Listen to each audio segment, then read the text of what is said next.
Assalamualaikum. Halo siswa kelas 6 yang hebat, tangguh, dan kreatif. Bagaimana kabar kalian hari ini? Wah, alhamdulillah, semua dalam kondisi yang sehat dan semangat. Jangan lupa untuk bahagia ya. Jumpa lagi dengan Bu Maila. Hari ini kita akan belajar ilmu pengetahuan alam, tema 3, subtema 2 dan 3. Dengan materi rangkaian listrik paralel dan campuran. Apakah kalian sudah siap untuk belajar? Oke, kalau begitu mari kita pelajari bersama-sama. Rangkaian listrik paralel. Rangkaian listrik paralel disusun secara berderet. Masing-masing lampu memiliki rangkaian tersendiri yang terhubung kepada sumber energi. Apabila ada satu atau lebih komponen yang rusak atau dicabut, komponen lainnya akan tetap berfungsi tanpa gangguan sama sekali. Perhatikan gambar yang ada di tampilan berikut ini. Sebelah kiri merupakan rangkaian seri dan sebelah kanan merupakan rangkaian paralel. Mari kita pelajari ulang perbedaan rangkaian seri dan paralel. Pada rangkaian seri, hemat biaya karena kabel dan saklar yang dibutuhkan tidak banyak. Jika salah satu lampu putus atau dilepas, lampu yang lain akan ikut padam. Memiliki nyala lampu yang tidak sama tingkat terangnya. Semakin jauh dengan sumber energi, maka nyala lampu akan semakin redup. Rangkaian pada rangkaian listrik seri lebih sederhana, sehingga lebih mudah mengecek jika ada kerusakan pada rangkaian.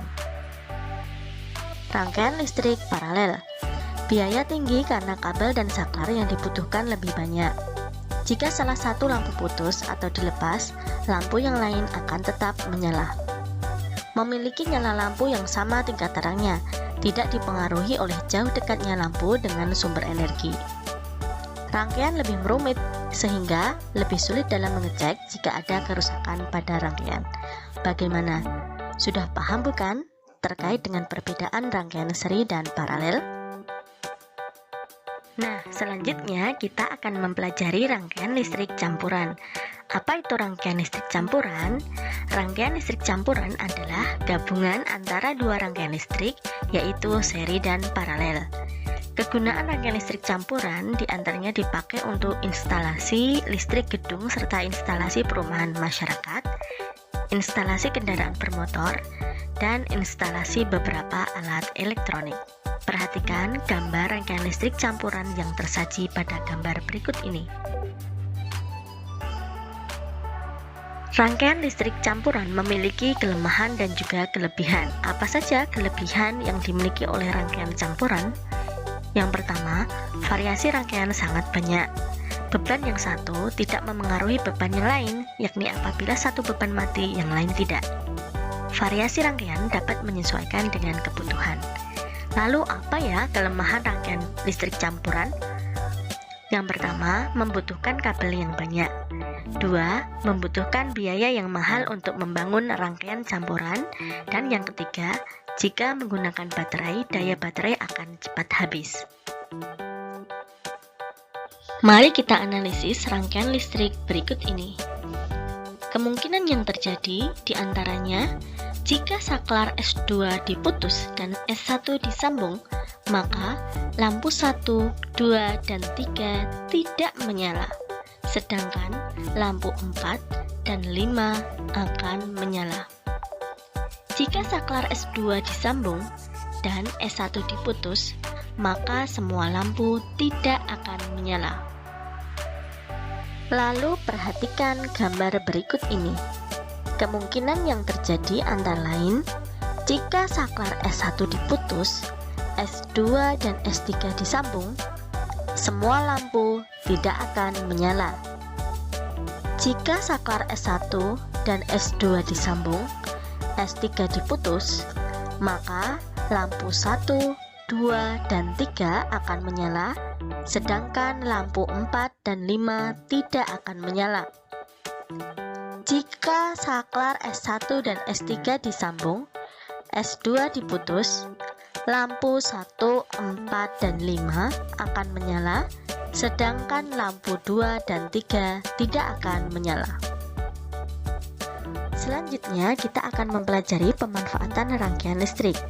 Yang pertama, rangkaian listrik seri digunakan pada lampu hias atau lampu Natal, lampu neon di dalam boxnya memakai rangkaian seri, setrika listrik memakai rangkaian seri antara pengatur panas dengan lampu, dan juga ada senter. Rangkaian listrik paralel digunakan pada stop kontak, distribusi PLN ke rumah-rumah, dan lampu lalu lintas. Rangkaian listrik campuran digunakan pada instalasi listrik gedung serta instalasi perumahan masyarakat, instalasi kendaraan bermotor, dan instalasi beberapa alat elektronik. Nah, setelah mempelajari terkait dengan rangkaian listrik, baik itu seri, paralel, maupun campuran, mari kita pelajari tindakan apa saja yang bisa menghemat listrik.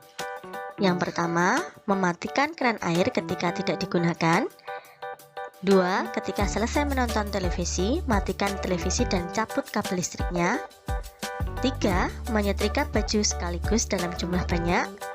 Menggunakan lampu LED daripada lampu pijar, menggunakan alat elektronika yang hemat energi listrik, mematikan kipas angin jika sudah tidak digunakan, dan mematikan lampu jika sudah siang. Ada beberapa tindakan yang harus kalian hindari saat kalian menggunakan listrik. Di antaranya, menggunakan peralatan listrik saat tangan basah, memasang stop kontak di tempat lembab atau basah, menyolokkan banyak peralatan dalam satu stop kontak, mencabut kontak tusuk dengan kabelnya, membiarkan kontak tusuk tetap berada pada stop kontak ketika peralatan sudah tidak digunakan, dan menggantung pakaian pada lampu atau peralatan listrik lainnya. Yeay, alhamdulillah, pembelajaran hari ini sudah selesai. Semoga pembelajaran hari ini bisa bermanfaat untuk kita semuanya. Ingat pesan dari Bu Maila, jaga kesehatan kalian dan jaga semangat kalian untuk terus belajar. Dari Bu Maila akhiri.